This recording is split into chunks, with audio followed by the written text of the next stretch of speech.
time. I know you've been seeing different teachers. So today I'm back for the 10th class. Yeah, today is the 10th class. So I'm going to ask our admin to share the screen so we can go straight into the class. Okay, so as usual, everybody keep yourself muted. Yeah. If you have any question, you can raise your hand in the screen. Okay. And I will request you to unmute and speak if you wish to speak. Okay.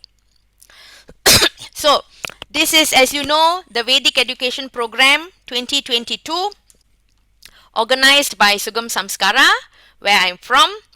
And we are doing this program in collaboration with Sri Gayatri Peter Malaysia Berhad. And this program is also endorsed and approved by Kementerian Pendidikan Malaysia and sponsored by Trichy, the Trichy company.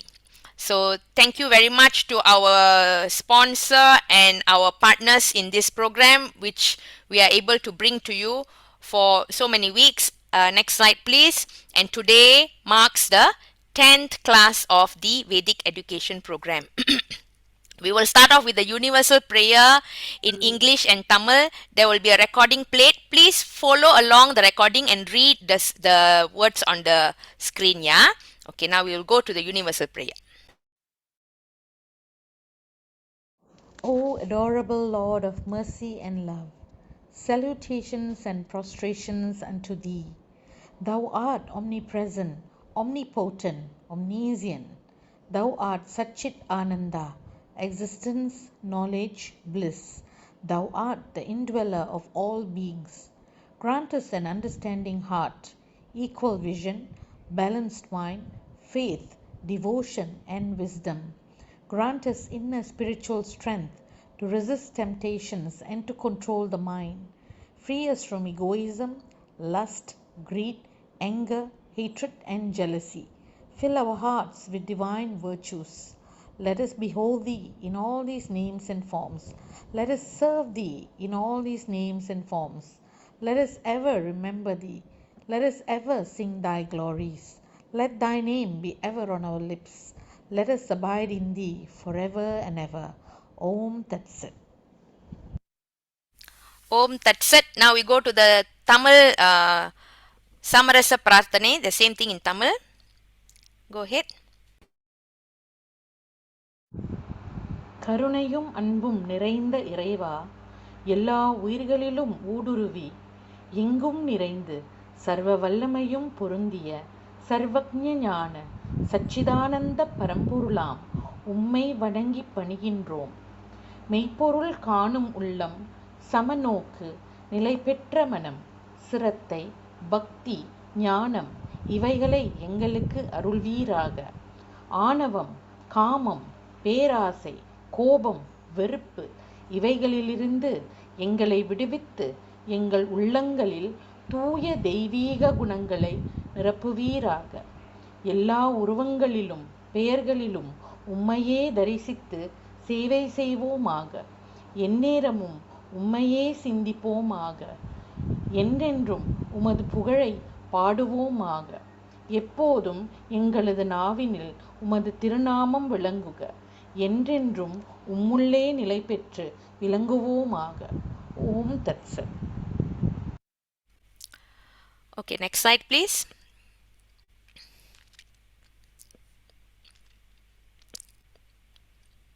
Okay, as I told you, today we are in lesson 10 of the Vedic Education Program, which is on Samskaras. If you have your book in front of you, you can refer to the slides there as well. Next slide, please. So in today's class, we will be learning what is Samskara, what is the meaning of this word Samskara, okay? And we will know that there are 16 Samskaras in our religion, and then we will do some exercises. Next slide, please.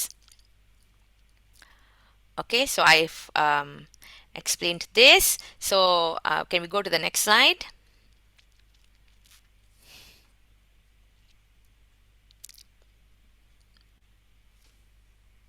Okay, next. Yeah, okay. So there are 16 samskaras in Hinduism. I will explain to you what is samskara, right, in the first place.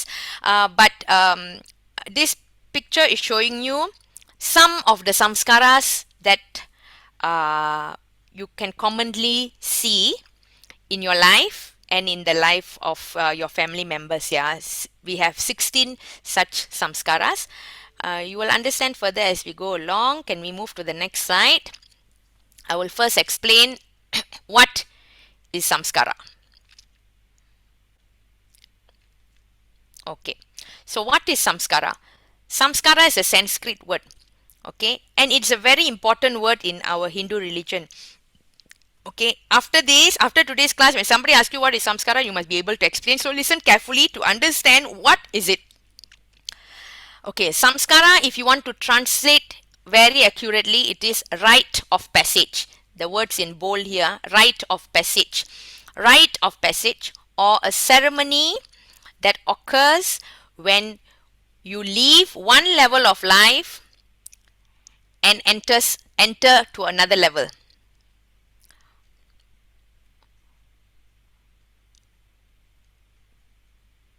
Okay, if it's a different, you have to go to the chapter which says samskara. Yeah, six. Yeah, it's okay. Maybe the order is different, but you look for 16 samskaras in the book. Okay, so basically it is a ceremony which is done in your life to show that you have completed that level and you're going to another level. Okay, so there are 16 such ceremonies which are commonly practiced in our Hindu religion. Okay, so this can be your birth, when you attain puberty, when you get married, when you have children, when you eventually pass away. All these are important, called milestone events in your life.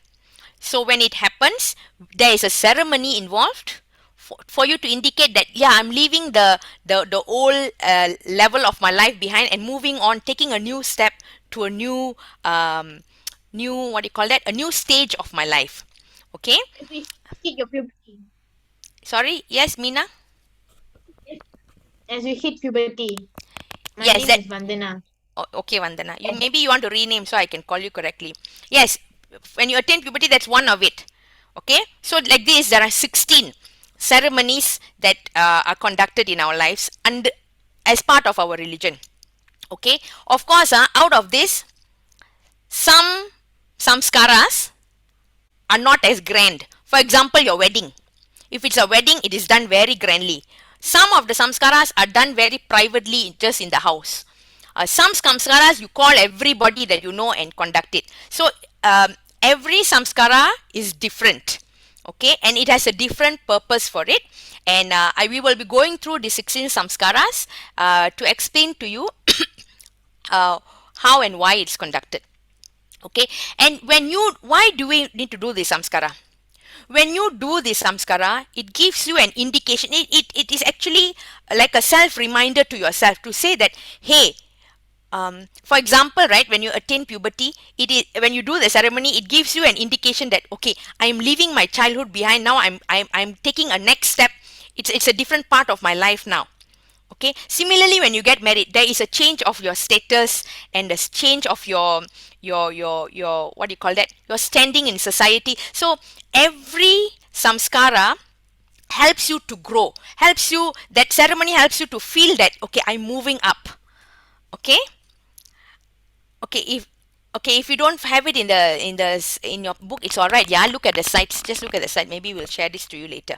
Okay, so like this, there are 16 samskaras. Okay, let me go on to the next page.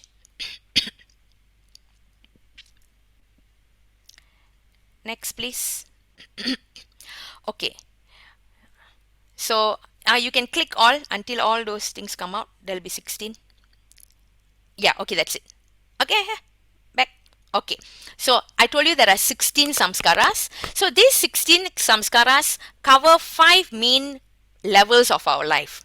Okay, the first level here is prenatal. Prenatal means you are not born yet. You are not born yet. You are in your mom's belly or in your mom's thoughts only, not born yet. So prenatal, in the prenatal stage, there are 3 samskaras: Garbhadana, Pumshavana, and Semantonayana. All this we'll be explaining in detail in the next following slide. So just for this, for just an overview for you to understand. After that, you are born. The child is born, yeah. Once the child is born, in the childhood, stage, we have 6 samskaras here, which is Jata Karma when you are born, Namakarana, naming ceremony, Nishkramana, Annaprashana, Chudakarana, and Karna Veda. Okay, these 6 ceremonies are conducted. After that, when you're, this is, of course, this is when you're very much a baby, yeah, like a toddler.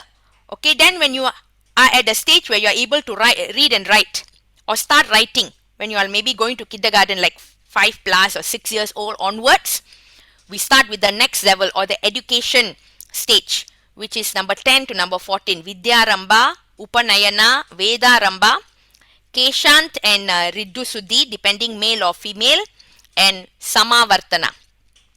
Okay, after you complete your education, that means graduation and everything done, then you move to the next adulthood level, the adult stage, which is number 15, or Vivaha, or marriage. Okay, What about teenage or teens? For teenage teenagers. all is under education. Under educate, your whole teenage part of your life is under this education. All the samskaras here under education, Okay. yeah. And then we go to Vivaha, and finally we have the Antyeshti samskara, which is after you pass away.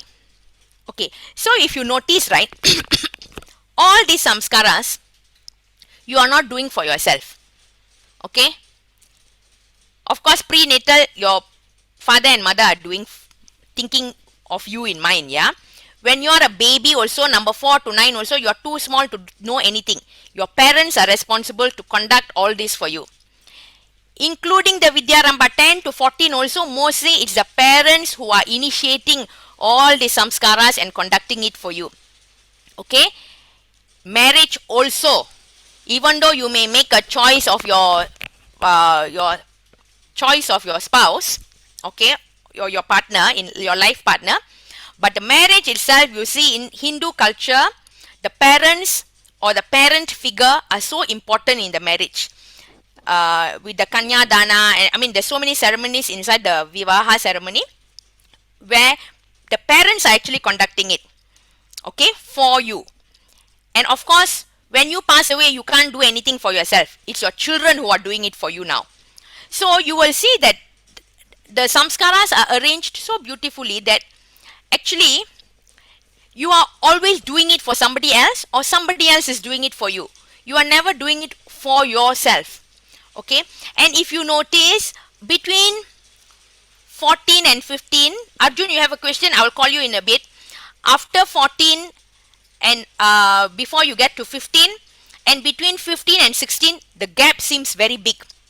Okay, because Samavardhana is your graduation, whether you finish school or college or university or whatever level, you complete your studentship and start working, or go on to the next step. And then between there and marriage, there may be a gap. And also after you get married, until you pass away, there's many years. Hopefully we all hope to live a long life, so there's many years in between. So why is there such a big gap? There is such a big gap because after you get married here in 15, you will have to conduct 1, 2, 3, 4, 5, 6 for the children that you are going to give birth to. Understand? So it's like a big cycle, yeah. Your parents do for you, and after marriage, you have to do for your children, and eventually, when you die, your children do the anti-HT final rites for you. So these are the main 16 samskaras in our life. Okay, What about somebody, the 13 years old? What about my the dear, 13 put years up your old? hand if you have a question. Yeah, what's your name? You said again, Varshana.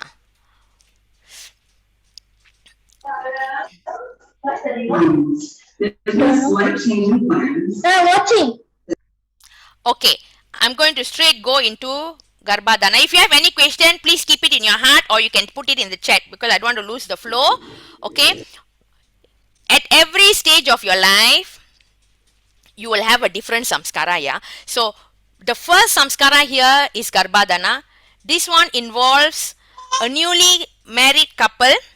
Okay, actually it's happening after Vivaha. I already explained Vivaha earlier. Vivaha is a marriage ceremony. After Vivaha, the husband and wife, when they want to intend to have a child, when they intend to have a child, um, this ceremony, or it's not actually a ceremony, it's a private prayer where the couple decides that they want to bring a child into this world. That they say that, look, we are married now, and we want to start a family, and they start this process by having the right state of mind. So both the husband and wife are prepared for the lifelong process of raising a child. Okay, raising a child is not as 1 year or 2 years matter, it's a 20-year matter.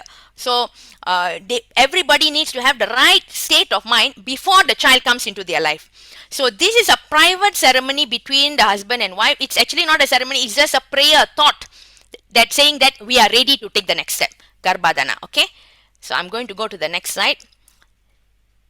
What if we don't have any children? If you don't have any children, you don't have to do these samskaras, but somebody would have done this samskara for you when you were a child. Okay.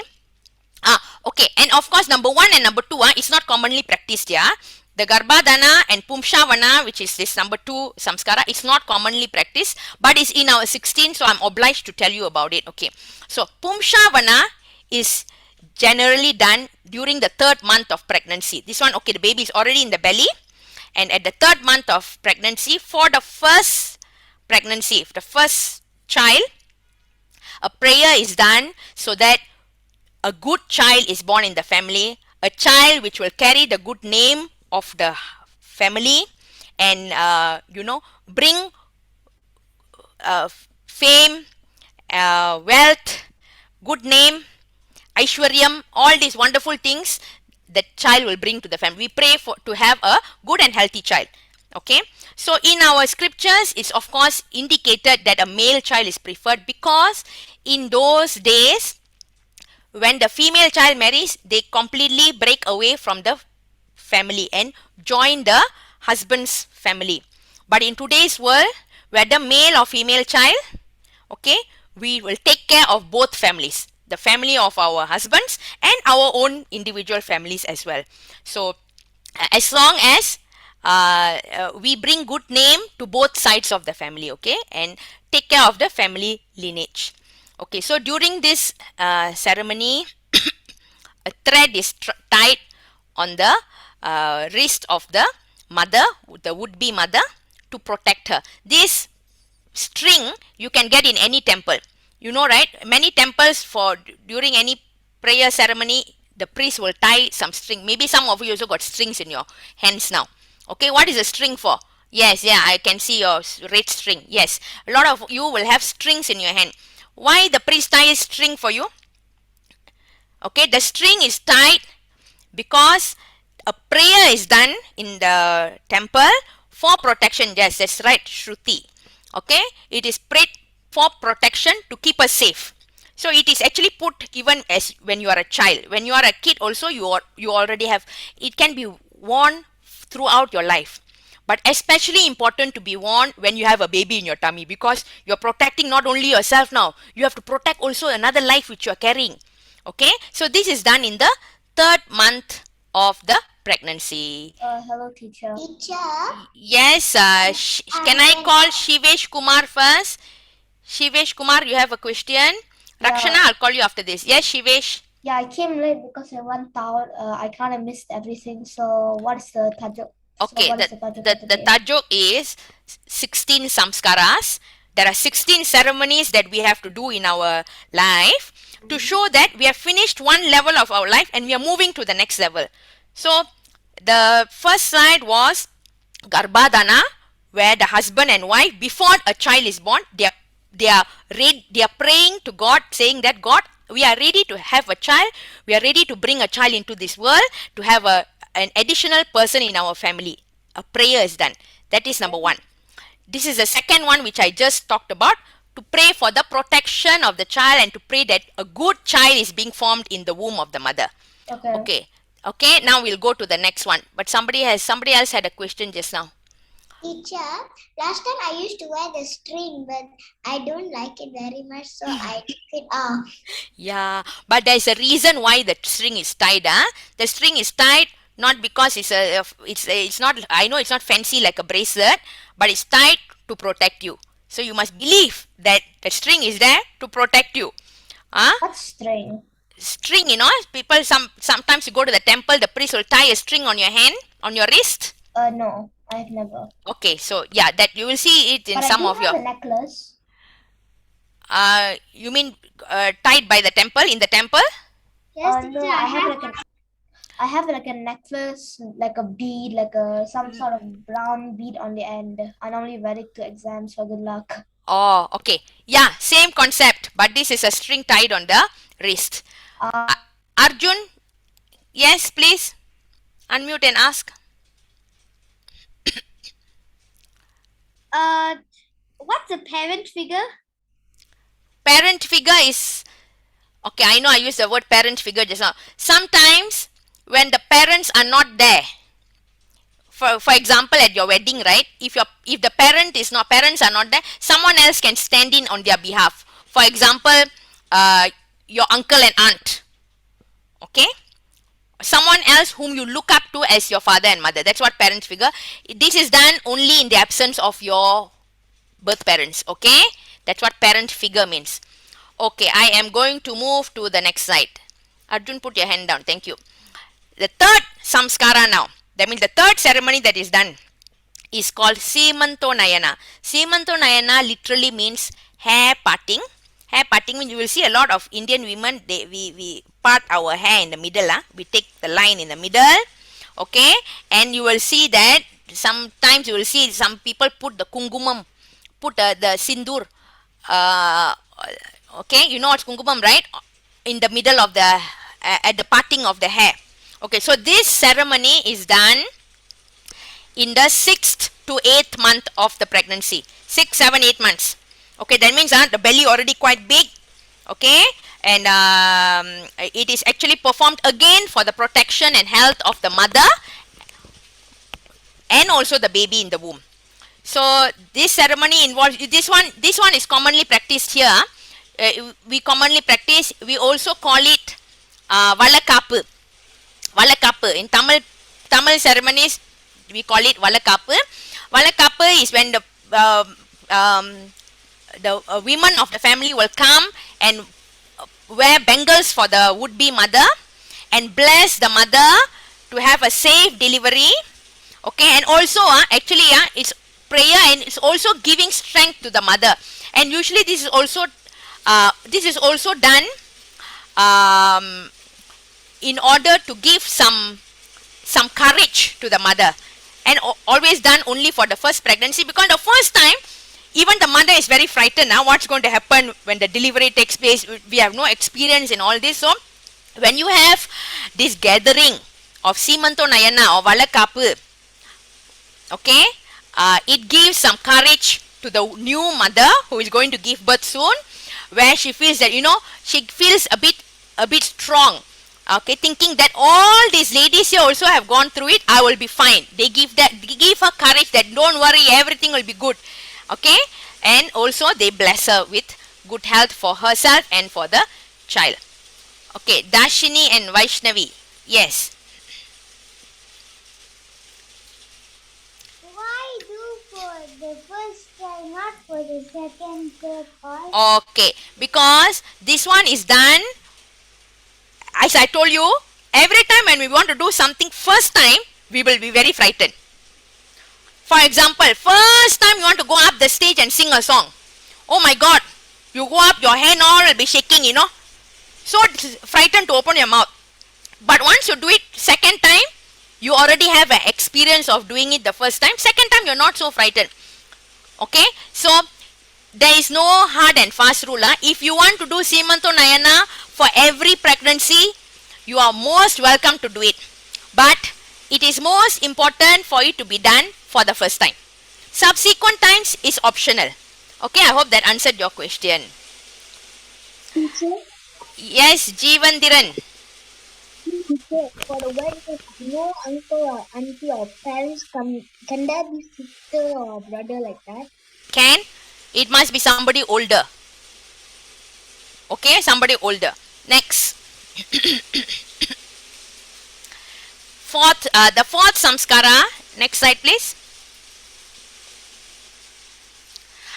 Finally the baby is born. Okay, earlier 1, 2, 3 was all done by parents. If it's in your life, right, you don't know that has even taken place because somebody else is doing it. Your father and mother are doing it. But fourth samskara is when you appear into the world, and this samskara is called jata karma. As soon as the baby is born, okay, now you all are learning this early in your life. I hope you all practice when you all have a child. If and when you have a child, as soon as the baby is born, it's very important to chant the Gayatri mantra into the child's ears. Okay, Gayatri mantra I taught you in the last class. It's also in the notes, you can see. The Gayatri mantra is very important because this mantra gives three things to the baby. It gives strength. We want a strong baby. Number 2, it gives longevity. We want a baby who lives very long life. Number 3, it gives intelligence to the baby. We want a baby who is clever, not only in studies. It can be in mathematics, or it can be in singing, or it can be in sports, in whatever. Okay, so these three things of the baby, we should chant the Gayatri mantra. And who should chant? The mother just gave birth, right? You think the mother can chant? The mother pingsan, at this time. The father, it's very, very important now here for the father to know this and chant. Okay, so sometimes we cannot say, this one all ladies matter, ladies matter. We all don't need to get involved. No. At this point, it is so important for the father to play a role to do this thing for your own children. Okay, and then we also can recite the Saraswati mantra, which I'm sure you also have learnt, to ensure that the child gets Saraswati Kadaksham, blessings of Goddess Saraswati, who is the mother of knowledge. Okay, and then you may also use a spoon or a golden veil, okay, to just mark the shape of Om on the baby's tongue. Okay, this is so that he speaks good words, and also he or she moves towards spirituality by writing Om, so that he focuses or keeps God in his life. So this is Jata Karma. Of course, this also we don't call the whole world. It's just done between father, mother, and the baby, or maybe your grandparents, whoever is there when the child is born. Okay, next slide, please. Don't be frightened, Suyashwini. Why you're frightened? Okay, next, number 5.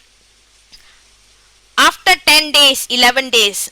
Okay, this number of days can differ, depends on your customs. Some people do it after 30 days. Some people do it after 8 days. Some people do it after 11 days. So it's not a strict thing that you have to follow. You have to do it only after 11 days. I am just quoting the scriptures, but we are guided by our tradition, especially how it's done in our family. Okay, so after a number of days after the baby is born, whether it's 30 days or 16 days or 11 days, a small ceremony is conducted to give a name to the child.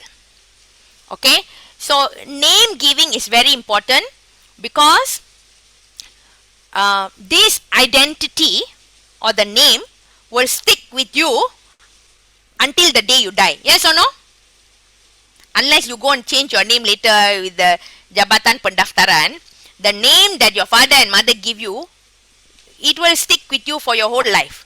You can change your hairstyle, you can change your hair color, you can change your fashion, all you can change. Can you change name? I mean, really you want to do, you can go through the troublesome procedure of changing name, but generally the name sticks with you for your whole life. So when you have a chance to name your child, put some thought into it. Why am I naming my child this name? Is there a significant? Sorry, I couldn't get that. What about changing genders? Let's say if you are born as a boy, and your parents give you a name, and then what is this? You have to live with that name, no matter whether you change gender or not. Whether you change hair color. Yeah. You know what? Changing gender is not in one of the samskaras here at all. Okay, but of course, if you go to the extent of changing your gender, obviously you will change your name. You can't have a name like Meenakshi and be a man, right? Okay, it doesn't make sense. Okay, so you have to, your name must match your gender. Okay, that's number one. Okay, if you have a male child, you have to give him a male name. If you have a female child, you have to give the kid a female name. And the sick. Teacher, teacher, Transgender. teacher, Yes, Ishantan. teacher. How could they know it's a male or female? Day, how can you ask me this question? How do you know you're male or female? All of us have certain organs in our body which indicates that we are male or female. Okay, I don't need to go into further explanation to this. Of course, as a father and mother, you will know your child that's born to you is male or female. You name the child accordingly and give a good name, because a name sometimes, right, the meaning of the name is very important. It might lead to the child's identity and destiny as well. For example, you name somebody, for example, let me take my name, okay, Sumitra. Mitra means friend. Mitra means friend, okay. Su means, Su doesn't mean anything, it's just a prefix, like very friend, very friendly, good friend, like that. Okay, so it makes me feel like, okay, it makes me want to live up to my name. I must be a friendly person, okay, because my name is Sumitra. Similarly, all of you, if possible, try to find out from your parents the meaning of your name, and you should try to live up to the. That's why it's very important to put a good name for your children. Okay, and of course, in this ceremony, the name is whispered into the child's right ear. Usually, they will whisper it 3 times, and then there are a lot of elders invited. They will also come and mention the child's name for the first time. So the name is mentioned a couple of times during this Namakarana ceremony, and they bless the child. Okay, so this is what happens at this samskara, which is Namakarana. Next. Okay, then we come to Nishkramana. The first time the child moves out of the house. That means steps out of the house. It can even be for a jab, injection. When you're a baby, you got a lot of vaccinations to go and take. Okay, it could be as quick as a few days later, or maybe a month later. Whenever the first time that you go out, or the child is taken out, when you go out for the first time, the father and mother should put the kid out like that. I mean, raise the child up to the sky and say, God, within this house, we as father and mother can protect this child.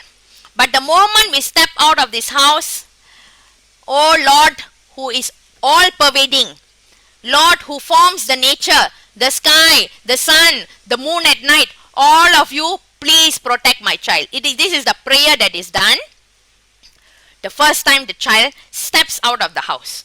Okay, this is also a concept where we say God, our God is not just in the altar place, not just in the photograph, not just in the temple. Our God is in the sun, our God is in the rain, our God is in the sky, our God is in the tree. So the moment we step out, we say, God, who is everywhere, please, I cannot 100% protect this child 24/7 at all times. I can't do it. Okay, my husband, the father and mother, we cannot do this throughout the child's life. Please take this child as your own and protect. So that is the concept of this prayer or this samskara, which is called Nishkramana. I see some raised hands. Arjun, yes. Can I go to the toilet? Yeah, toilet you want to go, no need to raise hand. Huh? Next person, someone also raised hand. Teacher, Yeah, yes, Jivandiran. teacher, what is 24/7? Ada kadavale. 24/7 means 24 hours and 7 days a week. Okay? That means all times. 24 hours, 7 days a week. Okay? It means at all times. Okay? Yes, Suyashwini. Suyashwini. Teacher, I have 6 months brother, but my mother and father never do anything when we all go out. You have 6 months what? Sorry, my dear? I have 6 months brother, but my mother and father never do like these prayers all. No, yeah. Okay. You know what? You know what? You know what's the joke? When I had my own baby, okay, this is like 15 years ago, I also didn't know this. I also didn't do. But you people are so lucky that you're getting this information so early in your life. So when you have a child, there's no big prayer to do. Just the moment you step out for the first time, you just close the eyes. Okay, you are a girl, right? Your husband and you just in your heart pray that Chandra, Surya, sky, water, sea, God, whenever my child is out of my eyes, you have to protect. Please. Only do it one time. After that, it's only one time thing. Okay? There's no ceremony calling people or as I told you. In these 16 samskaras, some are done very grandly. For example, the Namakarana, the naming ceremony, you call a lot of people. But like this, Nishkramana, it is just done very privately. No need to announce to the whole world, oh, I'm doing Nishkramana for my, no need. There's no such thing. It's just in your heart only, okay? Me too, teacher. I also have babies. They didn't. Next time, those of you who getting babies, and not you all getting babies. You're getting baby sister or baby brother. Show your parents this and tell them. Or you also can pray. Pray for your baby sister and brother. The first time the baby sister or baby brother going out of the house, you pray. I hope he or she will be in God's protection. All right. Next slide, please. Okay. Somebody said. But after we leave the hospital, we are going out to the car. That one takira, we don't count that because it's still under the roof. Okay, the proper outing, like the moment, the proper outing when you go out, when the kid is exposed to the outdoors. Maybe the child is taken to the temple, that's outdoors, okay. From the hospital going inside the car and entering your house, that's not considered outing. Outing means that first time you're dressing up the child and taking out somewhere.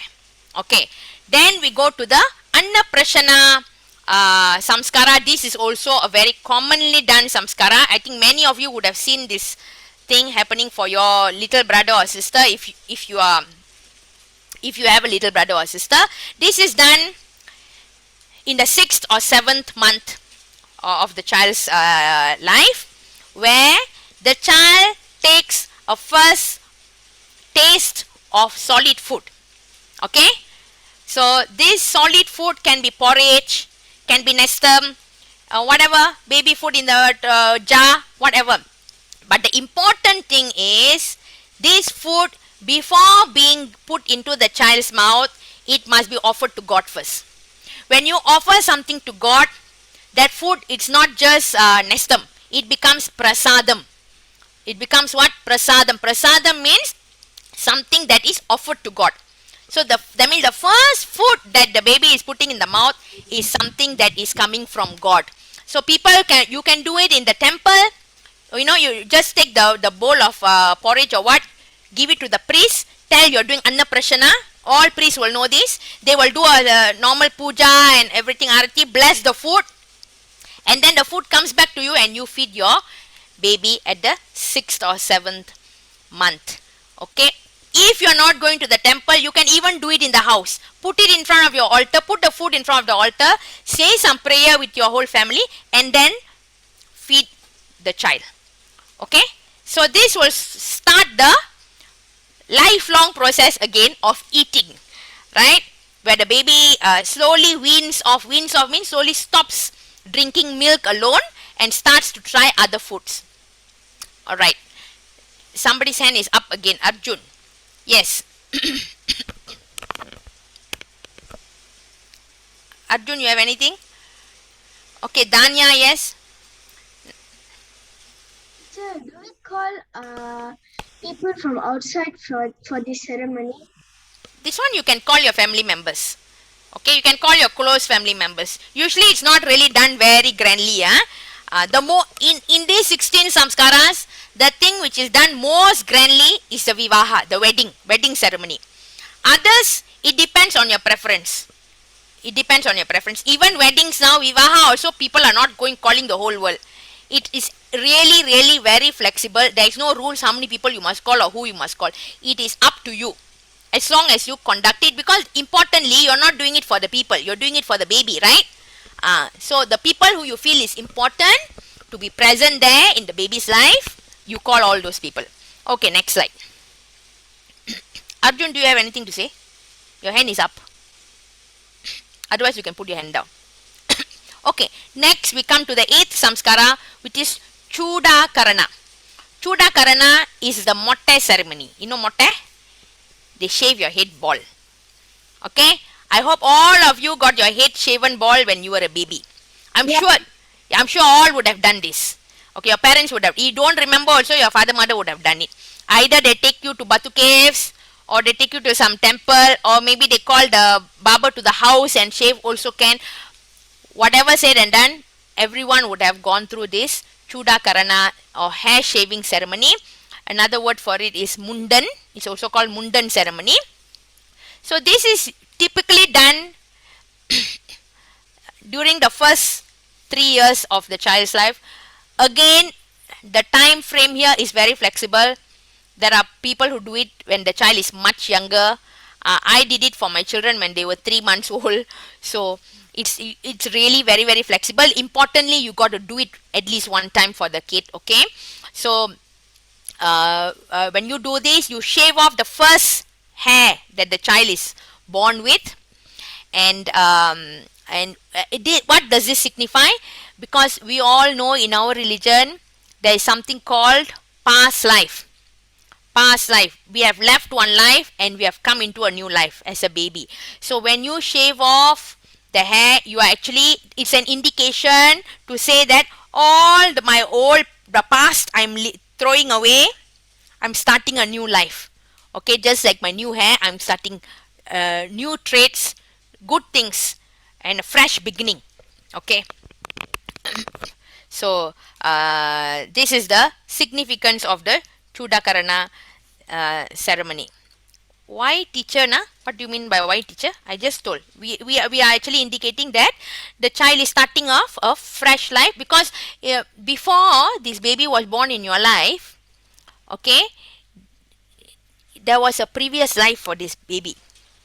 There was a previous life. In Hinduism, we believe in something called reincarnation. Maybe the concept is too confusing for you now, but what I'm trying to say is, there is one life after another life after another life. So in this life, we want to start, start fresh, okay, with good things in our life. So when we shave off, we are also giving an indication. Of course, the baby doesn't know lah. The baby is so small, doesn't understand anything. But as parents, we do it for the child. And you also can see there's one line here. Shaving of the hair stimulates proper growth of the brain and nerves. At this age, your brains, your nerves are all still developing, and this shaving of the hair helps to stimulate that. All right. Yes, Danyeta. Actually, it's Tugir. So Oh, Tukir, yes. yeah, even though you do it, sometimes people can still remember their past, what has happened before their lives, right? Yeah. Yeah, of course, there are cases. This is not actually for purpose of forgetting the past. Because No. whether we forget or remember, it's not up to us. When, generally, most people, when we are born into a new life, we don't remember our past life. We don't remember. There's nothing there in our mind. We are starting fresh. But yeah, so the purpose of Chudakarana is not to. It's just a symbolic ceremony to show that this baby is starting fresh and new in our life. Okay, so Okay. it's just that. Yeah, Thank you. I have Suyashwini again. Teacher, sometimes I will remember after seeing my old baby photos on teacher. No.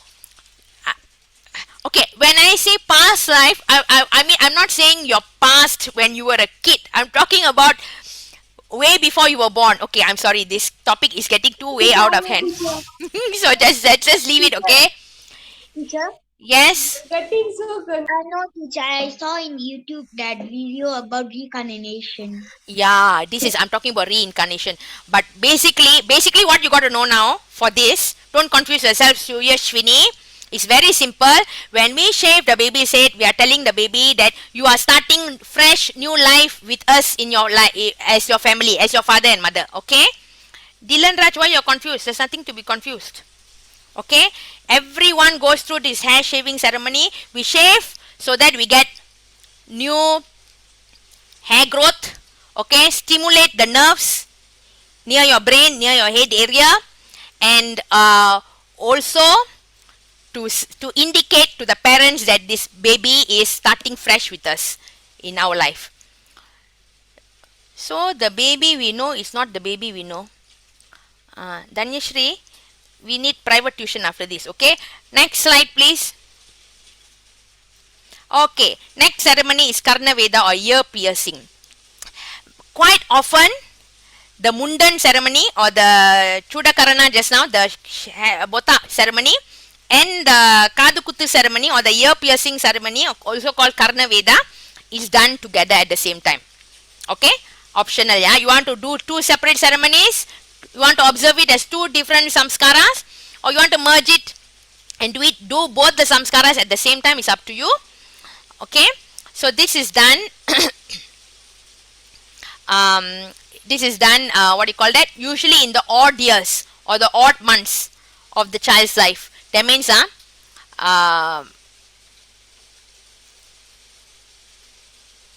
like third year, fifth year, seventh year, like that. Okay, and it's not only done for girls, it's done for both boys and girls. But for boys, after some time you just open your earring and let the hole close by itself. But girls will retain the holes, because it's always very nice to wear earrings as girls. Okay, so there is also some scientific reason behind it, that the ear piercing protects the child from a few diseases and prevents certain diseases mentioned here. Okay, and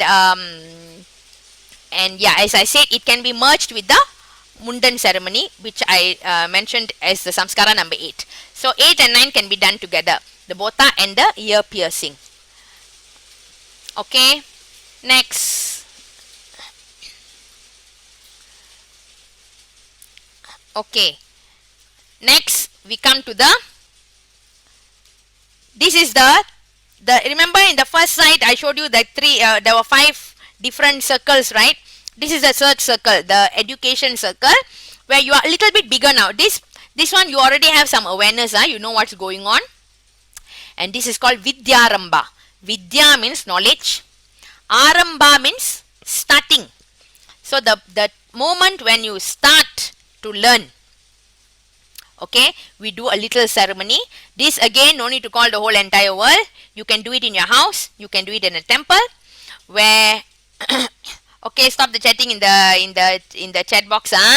Okay, so it's performed when the child is 5 or 6 years old, and there is a plate of rice or a tray prepared with rice on it, and the elder person in your family holds the child's finger and then traces the finger to mark a Om, or if you don't know Om, you can write A, you can write numbers, you can spell out the kid's name, whatever, just to show that you are starting the learning in front of God. Okay, so this is an indication to the child that, oh my God, it is like, okay, we are starting there's a ceremony, there's some special event happening just for me to start learning. So the child also will take the learning or the education very seriously. Okay, and it will also make the child relate education to God, because we are doing all this in front of God. So they look at gaining education as something which is related to God, and that's why even our books and all, we touch and pray. When it touches our legs, we touch it and we pray. Teacher, Yes, somebody has a question. Yes. Sasha went into the chat and said the swear word, the idiot word. Okay, never mind, just ignore. You know what I do? When I see words which I don't like, I ignore. So we should all do that, okay? By you repeating now, everyone in this group heard it. Correct or not? That's worse. So we should learn to ignore and move on when we don't like something. Okay, so this is Vidyaramba. And very often this is done during Navaratri. If you know, there are 10 days during the end of the year, usually September, October, where 10 days where we worship Mother Durga, Lakshmi and Saraswati. And on the 10th day, it's called Vijaya Dasami.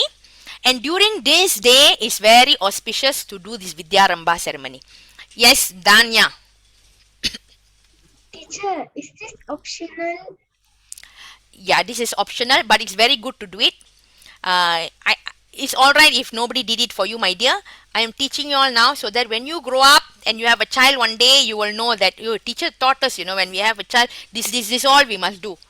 As much as possible, whichever you think is important, we should try to do the samskaras for our children. Okay, next slide, please. Arjun, yes, question. We also learn in school, so is Vidyaramba related to school? Yeah, of course. The thing why in school, when you go to school, they don't put on Saraswati there and pray. Okay, you straight away go into the classroom, teacher takes attendance and you start learning English, mathematics, science, whatever. Okay, the reason we do Vidyaramba is to show that learning is part of our religion. Getting an education is important for us in Hinduism. Okay, it is just showing that it is an important thing for us. So hence why we do the Vidyaramba ceremony. Regardless whether you are going to English school, international school, kindergarten, Chinese school or Tamil school, no difference. Okay, Vidyaramba done the moment you start to learn how to write or hold a pencil, hold a crayon and start coloring, you can do the Vidyaramba ceremony. Okay, not you lah, your parents will do for you. Okay, next. Samskara number 11, Upanayana ceremony. Upanayana ceremony is usually, this is very very optional, not commonly done. It's only done by the Brahmin community. You will see some people always have a string over their shoulder. They have this string. You will see the priests usually, the priest community, they will have this string. You see the little boy sitting down there in the picture. They will have a string across the shoulder like that. Okay, so this string, when they first put the string on this child, okay, and this one is only done for males, when the first time the string, this sacred thread, which is called Yajnopavita, okay, which is worn over the left shoulder of the child, is done when the kid is 7 years old. Okay, and what do you call that? This is actually when they start wearing this this thread is when the first time the child is taught the Gayatri mantra. But all of you already learned the Gayatri mantra actually a few weeks ago. Okay, so whether or not you do the Upanayana ceremony, okay, because it may not be in some of the tradition of your families, it's all right. But it's very important to learn the Gayatri mantra because the power of the Gayatri mantra is same. Whether you wear the string or you don't wear the string, what family you're born in, Gayatri mantra's power is the same for everybody. So please understand the importance of Gayatri mantra and start chanting it daily. Okay? And also, when you do this ceremony, the mother and father are indicating to the child that you are now getting into independent studying. You know, there are in some houses, the mother must tell every day, open the bag, check what's your homework. The mother must sit and check homework, all done or not. Okay, there is some, of course, in the early stages, your parents will help you. But there must come a time in your life when you yourself, when exam come, you yourself doing revision, you yourself doing extra homework, you yourself asking, Amma, please buy some workbook, I want to do some extra work. You yourself must have initiative towards education. This Upanayana is a ceremony which helps to foster that. It helps to give some kind of independence and discipline to the child, saying that, I have to be more independent in my studies because the studies is the one is going to take my future forward. Okay? So this is Upanayana. Next. Next we go to Vedaramba. Vedaramba is a special samskara done to begin Vedic study. Earlier we did Vidyaramba. Remember? Vidyaramba. I said Vidya means learning or knowledge, and Aramba means start of getting knowledge or start of education. When you're 5-6 years old, you are sitting with your parent and they are writing the Om on the plate of rice, right? But Vedaramba is a higher level of study where you're not writing ABC or 1, 2, 3 or Om, but you are going to study Vedic knowledge. Like what you are studying now. You're learning about the Samskaras, you learned about so many other things. You've been learning about Ramayana and so many things in your syllabus you've been learning now. You are already in this process. That means you have already started this Vedaramba. Okay, but in the olden days, they used to have a special ceremony. When you are going to start off the learning of these Vedic studies, they will have a ceremony to indicate that, okay, officially we are beginning this study of the Vedas. Okay, but you all are, even without doing Vedarambam, we are all learning the Vedas in our little ways. Okay, this is Samskara number 12. Let's move on to the next Samskara. Okay, this is the Samskara when you attain puberty. For girls and boys, it's different. Okay, boys will have beard, facial hair growing on their face. Girls will undergo a scenario of experiencing their menstrual period for the first time. Okay, Vedaramba is optional, yes, Sangeeta. So it's two different things. Okay, but it is done for girls. It is done more grandly usually.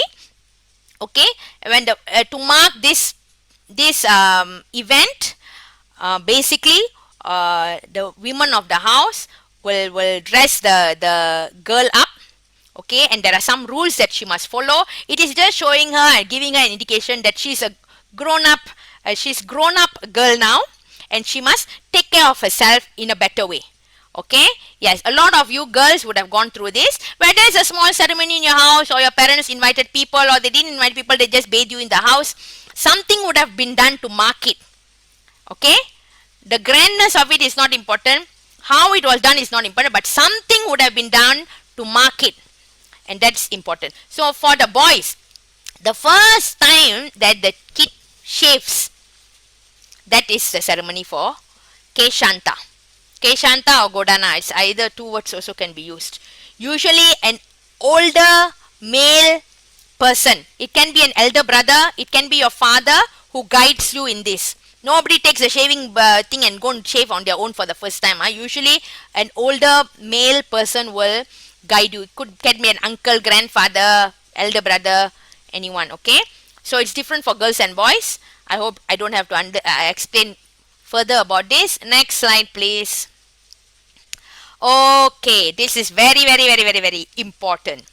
When we start our studying, right from the Vidyaramba, when we were 5 years old and wrote the Om or A on the plate of rice, our aim is what? Our aim is that we must finish to some level of education. Whether you want to do until SPM, or whether you want to do until your diploma, or whether you want to go to university and get a degree, or whether you want to, continue and do your masters, you want to become a doctorate, you want to become a PhD, it's different for different people. But you must aim to complete it. When we start something, we must have an aim and we must finish what we started. So this Samavartana is actually your graduation ceremony. If you are going to university, they will have a graduation ceremony. They will call your name one by one on top of the stage, and your college dean, your university dean or professor will present you the scroll on stage. It is not even 20 seconds you walk from that end of the stage to this end. Finish. It's just such a little thing. But the way we prepare for the graduation, what to wear, my mortarboard is that special cap they wear on the head, is it correct angle or not? How you must smile for the cameraman. After that, go out, get bouquets, take all the photos.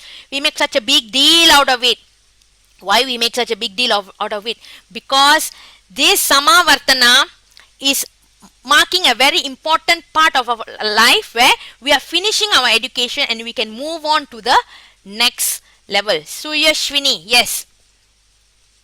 Teacher, may I leave because I got another tuition? Yes, please, please, please go ahead. Okay.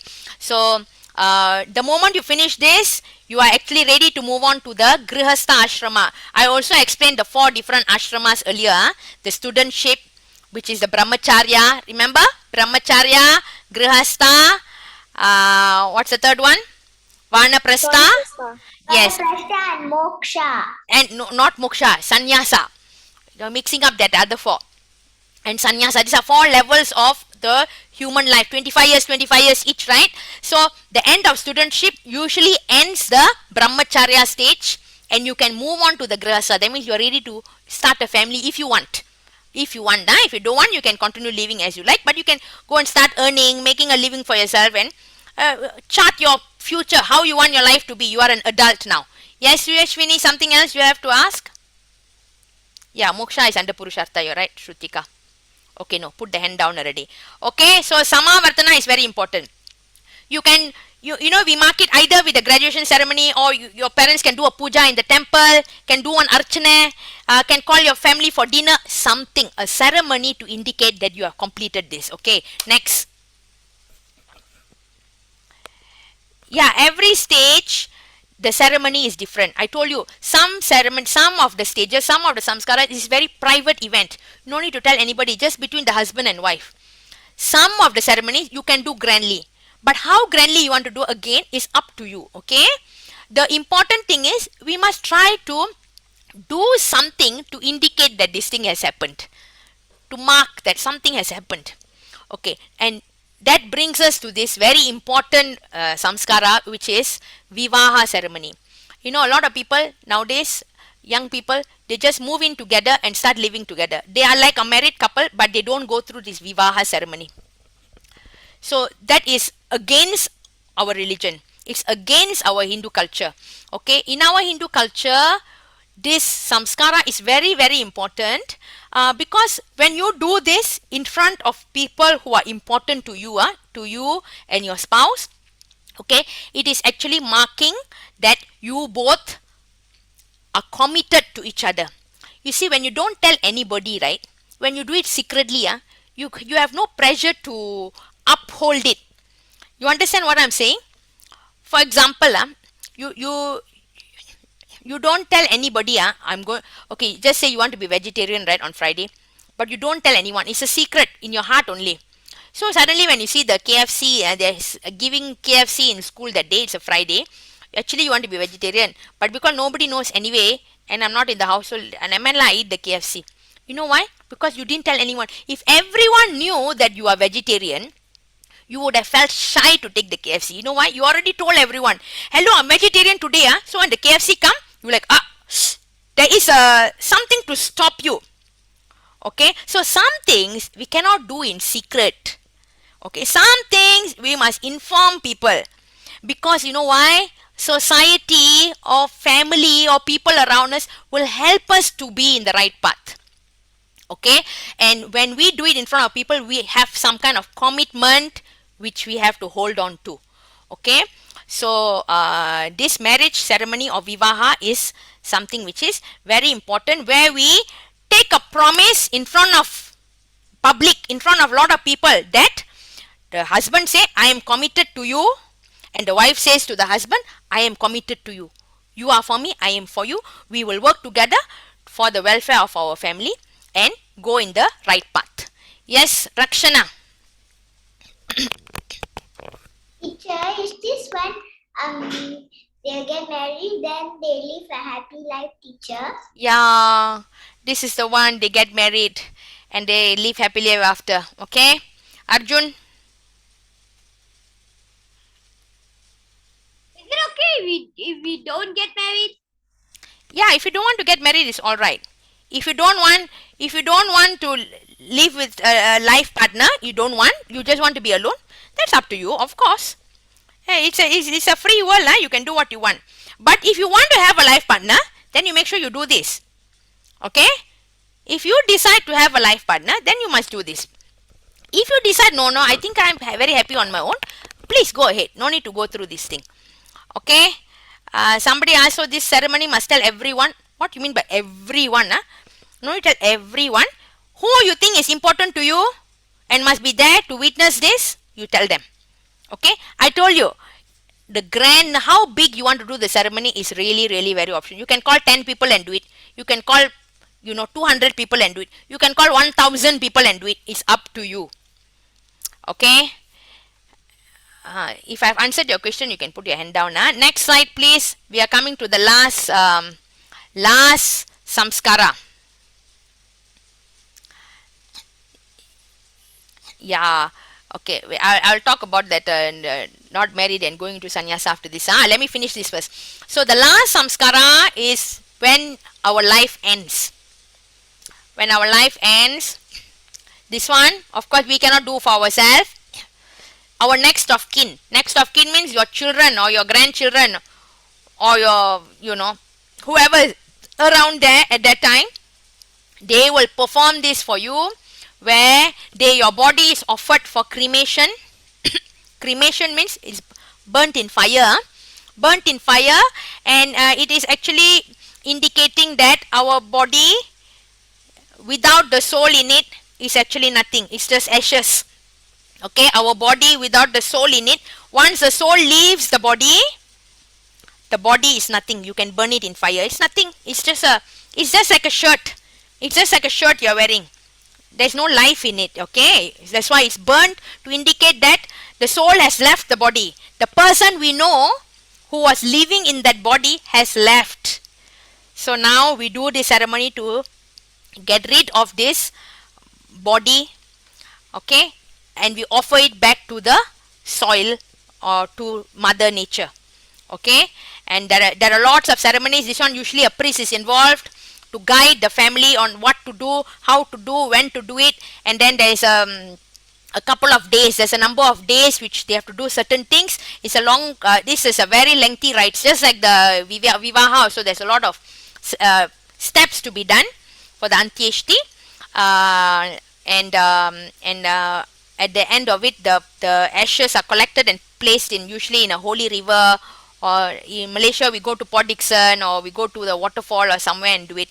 So, and then prayer is done on a daily basis. When a death occurs in your family, a prayer is done every day for a number of days. Some people do for 16 days, some people do for 30 days, some people do for 31 days. It depends on your family tradition and culture. There is no rules to say this is right, this is wrong. As long as a prayer is done, when the prayer is done, we are praying that the soul which left the body is going to a better place and starting a better life. Just like, remember the first one, the first samskara when we talked about, and the second, the third samskara, jata karma, when I told you the baby is being born, coming from here. It's a life, it's a cycle, yeah? Teacher, Yes. is one reincarnation now again. Correct. After this happens, the soul will be there. Some depends. Some souls who have done a lot of prayer and good things, they go back straight to God and don't be born again. But the souls which still have pending things in this world, they will find another life. I mean, God will determine whose belly they enter and be born again, and the whole cycle continues. Very interesting, right? Yes, Munshika. Will our soul be burned in temple, teacher? No, your soul can never be burnt. There is one Bhagavad Gita sloka which says, the soul can never be cut into pieces or burnt by fire or wet by water or withered by the wind. It is everlasting, and it only moves from one body to another body. When the Okay, soul but goes there is after you die. no death for the soul. Only the body deteriorates, but the soul is always in the same quality. Doesn't grow What old. happens? Yes, my dear. I didn't hear you, Amma. What happens to your soul when after you die? Yeah. Where does your soul go? Okay. So there is a place called, you see in the last bullet in this slide, there's this word called Pitru Loka. Pitru Loka is the land of your ancestors. Okay. First, when the soul leaves the body, the soul will actually meet all the ancestors of past, whoever is around Pitru Loka, and then and from that stage onwards, then it is determined whether the soul goes back to God or takes on another life. So this is determined based on your karma that you have undertaken during your lifetime. Okay. Yes, Danyeta, you have still have another question. Teacher, my Oh, sisters, oh, sorry, Tukir. Yeah. Yeah. Is so if it stays with God, that means it doesn't go into another life forever. Yeah, that's It's the just yeah. So terrifying to think about it. no, you know what? Actually, that is the aim of our Hinduism. We want to actually break this cycle. We want to break the cycle of birth and death. Okay, because yeah, we have some great moments in life, but life is full of up and down. There's sadness, happiness. So we want, if you want constant peace, you only get that when you attain something called moksha. Okay, which means you are not born again in this life. So for you not to be born again, there's you have to be like a um, super holy person, and do all the right things, and then you are not born again and you go back to God. So this is what it says in our scriptures. Yeah. So, you said that in the Bhagavad Gita, one of the lines it said, Mm, and so a soul cannot be like destroyed or anything. yeah. Can it be created? um it says, okay, there's another sloka in the Bhagavad Gita which says the soul is unborn. Okay, I'm just Okay. quoting. I'm just quoting translation from the Gita, what which I remember. Soul is unborn, beginningless, and does not end. So that means Uh, it's an eternal thing. It's something which is always there and just takes on different bodies. just Whether like you, Shiva. yeah, so whether you are in this world or in uh and also in our, you will if you go deeper into our religious studies, you will know that there are 14 planes of existence. We are actually in Oh, the middle, the seventh plane. Above us, there are so many different types of heavenly abodes. Okay, and below us, there are so many hellish abodes as well. So the soul is somewhere in these 14 planes of existence. So whether you want to go up or down in your life, it is determined by the actions that you take in your present life. huh. Okay. Teacher, It's a whole topic of its own, so I'm not going to dwell very much in it. Yes. Souls are just like what is energy. Yeah, correct. That's right. It's actually a ball of energy. It's not a ball. It's a little thing of energy which you cannot destroy and cannot create. Okay. a teacher? Yes. Okay, once you die already, then what is this? Your soul will meet your ancestors, right? Mm. And what is this? Will your ancestors know you, You and know, can you communicate your soul? Your soul no. can know Pitru, Pitru Loka is a place where all souls after death go. So there will be souls which are more inclined to you. They say, right, that more often than not, when we take another life, actually we the people who form our family, we had connection with them in the past life. For example, maybe your great grandmother will yeah, in her next life she might be born as your child. Usually the souls are very connect. There is a connection between the souls. Sometimes, when you see some people, you instantly become very good friends. This gives a clue, right, that maybe in your past life you would have been sisters, or very good friends, or maybe you were husband and wife previously in the past life. So immediately in this life, the soul remembers all this, right? Of course you don't remember, your mind doesn't remember, but you will be inclined to be friendly to these people. So, and you can't give a reason. You actually don't know why you are so happy when you're with this person. So there is a tendency for souls to come back in the same grouping, to come back and be attracted again to the same group of people which they were happy with previously. Pranav, yes, Teacher, yeah, when like souls go to God, will the souls like still like know the people before like all the past life the soul has been through? Will it like know who it met? Like no, no. When the soul moves to the next life, okay, when it takes a new body, that body will take over. The body will have its own brain, right? Like the soul entered your body, you have your own brain, you have your own thinking, right? It will wipe it clean. Means you won't have any memory from the past. But of course, there have been cases where young children, and usually this happens like 3 years and below, teacher, where they I know suddenly they remember some kind of. They will say, this is not my house. I used to live there, and they go and see Memang. There is a person there with the correct teacher, name and all that. Yes, Jivandiran. teacher.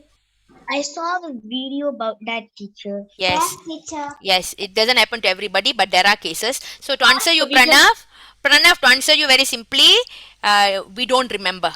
We don't. When we move to the next life, we don't remember anything. See, we have to start fresh. If we start remembering, life will become so complicated for us. Correct or not? You Yeah. you are a small kid, but you'll remember. Your last birth, that person was my wife. It'll be an old lady now. It's all very complicated. So we are better off not remembering. Okay, Arjun, do you have something to say? So, if you can remember stuff from your past life, you're sick. You are what? Sika. Yeah, you said something about cases. What do you mean by cases? What did I say? Yeah, Like you meet someone from your past life.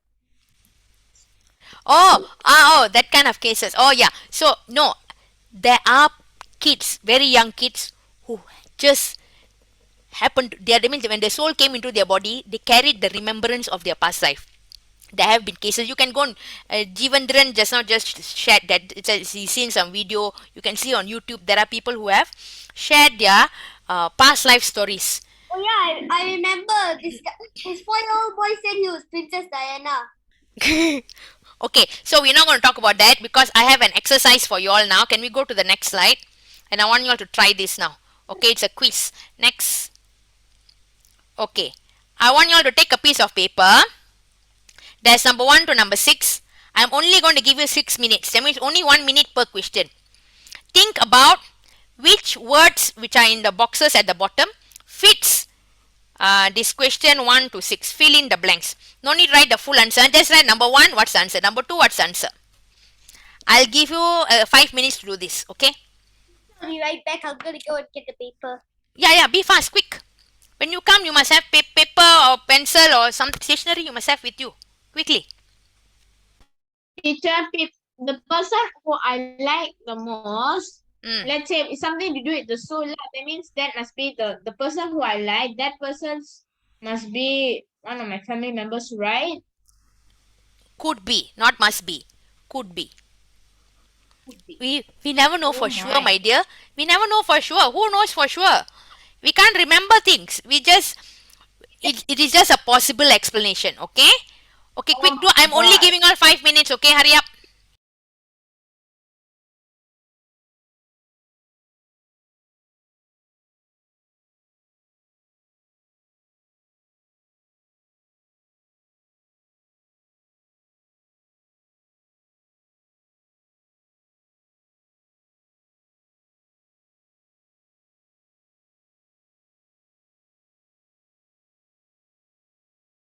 What lesson is this?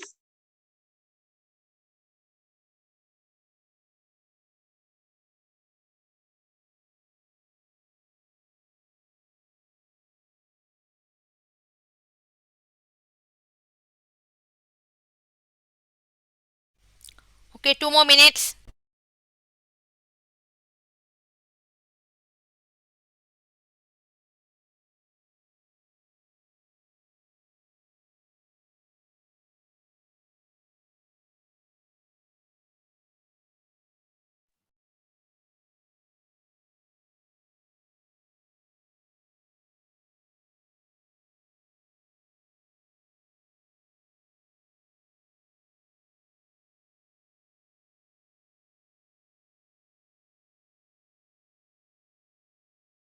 Teacher, Yes.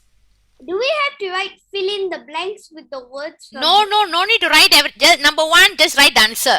No need to write one who has performed, no need to write all that. We have no time, we only have 1 minute left. Teacher, Yes. will we discuss the answers later? No, later, now. Now, in exactly 1 minute, we are going to discuss. Oh.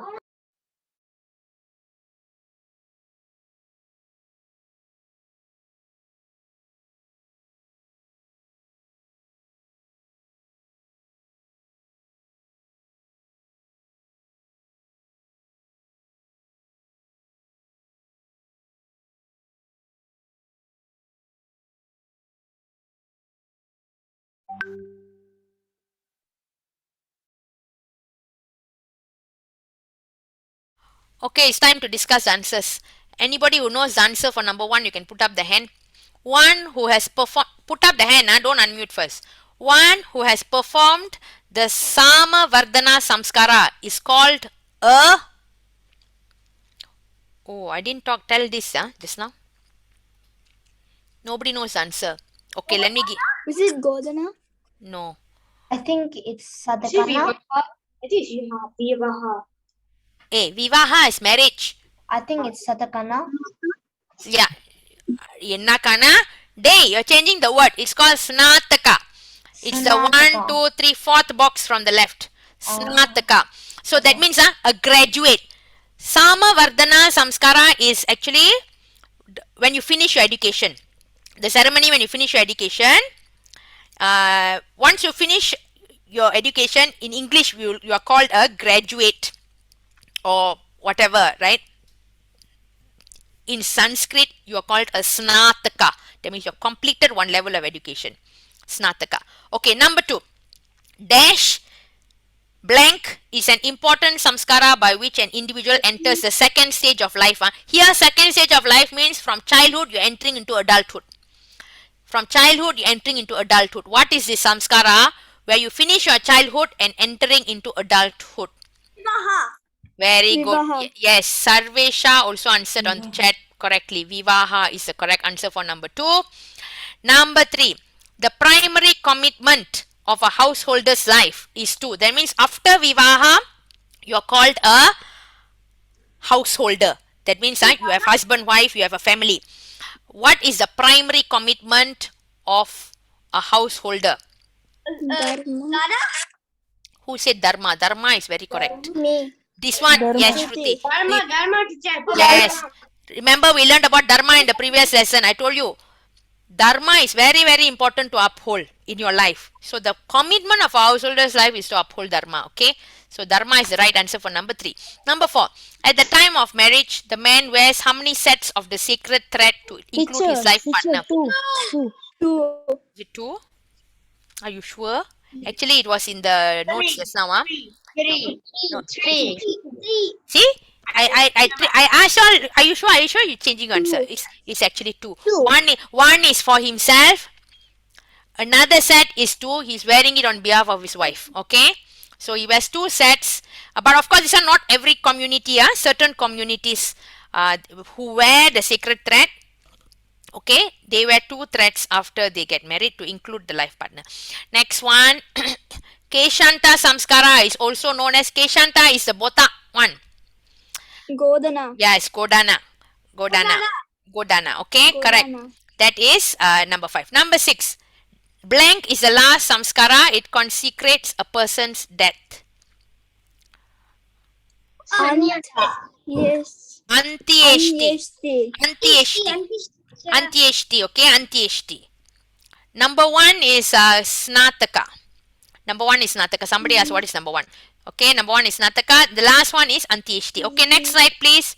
We have another quiz. Here, arrange the samskaras in the correct sequence by numbering them. Okay, I'm going to leave this for you too because I know you need to refer this to your notes and because I didn't put all 16. We just chose some of the samskaras and put it here. So you can just sequence it in order from number 1 to number 7. Okay. So you can do this in your you can do this later, because now I want to share a quizzes. Okay, I know you all like quizzes, right? Let's share a quizzes. Okay, that one you all can see. That is just numbering. It's no problem. You all can look at it later. Let me share the quizzes in the chat box, and then you can try it. It's just a few questions. It is only 5 questions, so you're going to do it very quickly.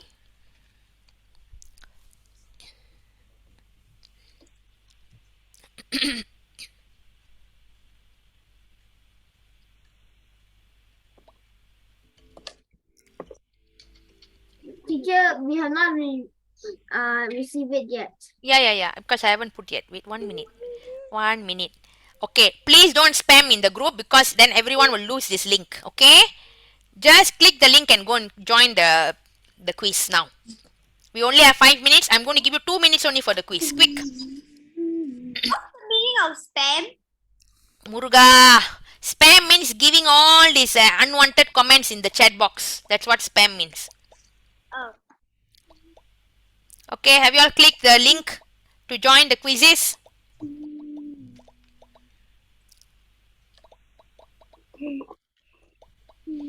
Okay, I have 42 people in the group.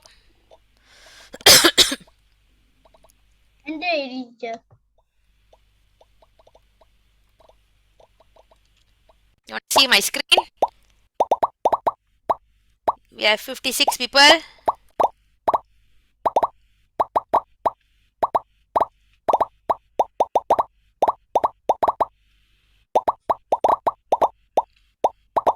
Okay, I'm going to click start. Wow, it's a new one. Huh? Now got all kind of funny things coming. Nice. So fun. Okay, I'm going to press start. Okay, good luck everyone.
Yeah, I'm just going to give like 20 more seconds.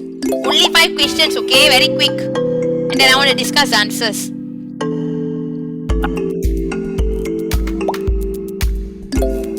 Okay, I want to give only 1 minute left, so I'm going to end. I will share this link to these quizzes in the group. You can try it again later, okay? So let me end it now. we can congratulate the winner.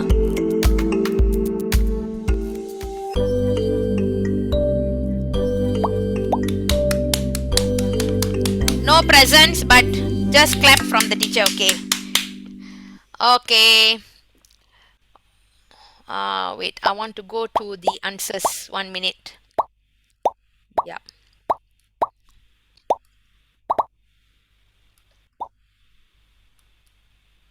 What does SUS mean?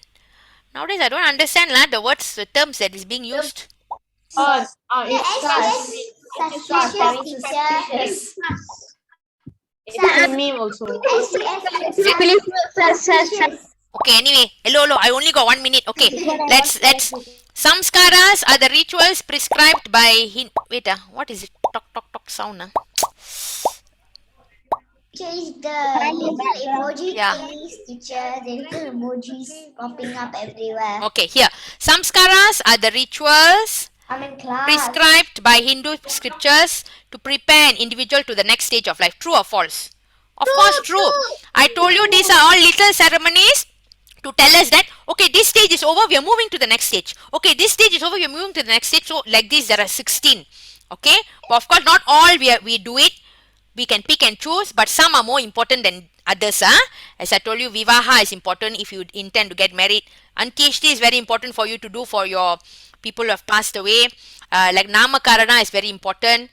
The Riddu Suddhi for girls when you attain puberty, that is very important. So there are few of the samskaras which are more important than others, but altogether we have 16. Which samskara is supposed to be done at the age of 3? Of course, not Vivaha, right? Nobody can get married at 3 years old. Namakarana, until 3 years old, you got no name. Cannot be. Annaprashana, also impossible because Takan only at 3 years old you start eating solid food. So it is Chuda Karana, correct. The balding ceremony, which you do at age 3 or plus minus, okay? It is again very flexible. Next, which of the following samskaras, so here there's more than one answer, are done by parents for their child? Upanayana, which is the stringing ceremony, the string which is worn by the kid. Vidyaramba, starting of education. Jata Karma, the moment you are born. And Simanto Nayana is the hair parting when the baby not born yet but baby in the belly. So how can you say Simanto Nayana, the baby doesn't exist yet? Simanto Nayana is not done by parents for their child. The grown-ups are doing for the safety of the child, but it's not done, it's not done upon their child. Okay, maybe there was some misunderstanding.